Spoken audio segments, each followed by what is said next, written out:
Sian Lim, tinalikuran na ng mga fans, pelikula nag-flop. Mainit na pinag-uusapan ngayon sa ilang mga social media platforms at ilang mga entertainment news sites ang kamakailang mall show ng kapuso actor-director na si Sian Lim matapos itong landgawin ayon sa mga netizens. Marami kasi ang nakapansin na marami pang mga bakanteng upuan sa mall show ni Sian Lim dahil kunti lamang ang mga taong nanunood. Hindi naman napigilan ng maraming mga netizens na ikumpara ang mall show ni Sian Lim sa mall shows nina Paolo Avellino at Kim Chiu kung saan nagsisiksikan ang mga tao. Ayon sa ilang mga netizens na talagang inuulan ngayon ng blessing si Kim Chiu matapos ang paghihiwalay nila ni Sian Lim, nagkaroon umano ito ng mga bagong projects, endorsements at mga mall shows.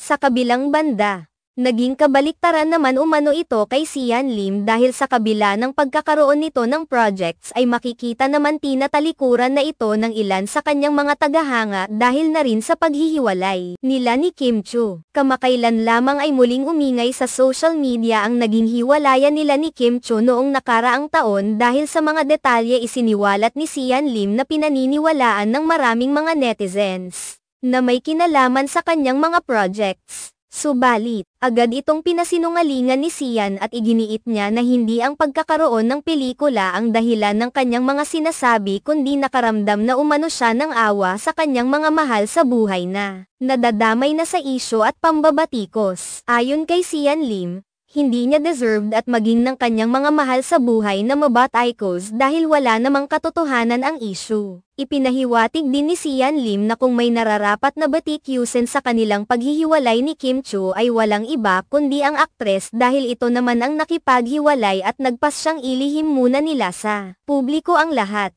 Kaagad namang nagpahiwatig ng pagkontra si Kim Chiu nang sinabi niya sa isang pahayag na ayaw na niyang pag-usapan pa ang naging hiwalayan nila ni Sian Lim. Iginiit rin ng aktres na wala na siyang balak pang sagutin ang mga isiniwalat ni Sian Lim dahil nais niyang matahimik na ang lahat. Nagpasaring pa ang aktres na kaya hindi matahitahimik ang isyu dahil sa taong pilit na binabalikan ang mga ito. Sa kabilang banda, tila hindi naman nagtagumpay si Sian Lim dahil kahit na nagbibigay na siya ng pahayag ay hindi pa rin siya pinaniniwalaan ng ilang mga netizen.